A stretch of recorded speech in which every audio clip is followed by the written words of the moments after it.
You're watching Satluj TV News, I'm Angus Scott in London.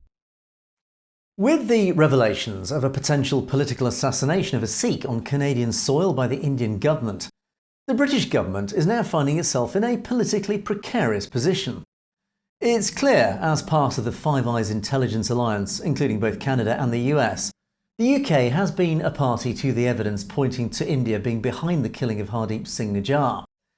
And if this evidence is genuine, the UK government indisputably now believes Modi's government was potentially behind the killing. And yet, Foreign Secretary James Cleverly danced a diplomatic tune in front of cameras this week, supporting Canada, but at the same time deliberately not condemning India, and certainly not being drawn into any speculation if the allegations were indeed true. But why is this? Why, as the US weighed heavily into the spat with India with a robust statement of support for Canada, did the UK government tread a far more diplomatic path?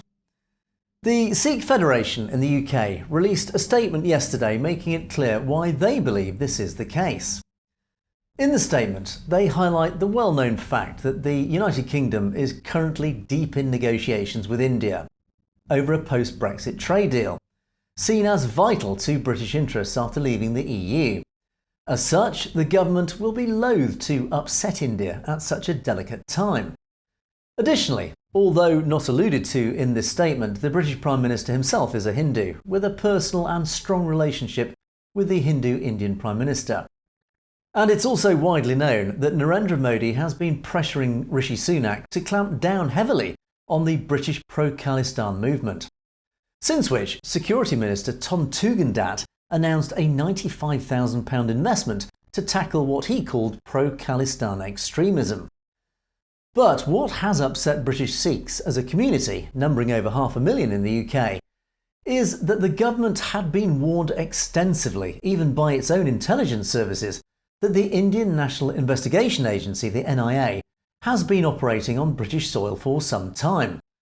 The protests by Sikh campaigners outside the Indian High Commission in London earlier this year had been filmed by the NIA, and the footage used widely on social media to stir up anti-Sikh sentiment, an act that British counter-terrorism officials even advised as being hostile activities amounting to state repression on British soil. And yet, no reaction came from the Conservative government. Even the suspicious death of another Khalistani campaigner, Avtar Singh Kandar, a known target of the NIA, has not managed to provoke any response from Sunak's government. With the release of what has been described as a hit list of Sikh campaigners in the UK, Canada and the US by the NIA on Indian media, it is apparent India is taking covert action against those on the list. And whilst the Sikh Federation did acknowledge the so-called hit list was raised by Sunak during the recent G20 summit in New Delhi, lack of action at home by the government is giving precious little comfort to the British Sikh community to confirm they remain protected against a hostile foreign state's assassination squad. As the diplomatic war between the West and India escalates, there may come a very uncomfortable moment when the UK will just have to decide whose side they are on. You've been watching Satluj TV News, and don't forget to click on that subscribe button to make sure you get to see stories as they're broadcast.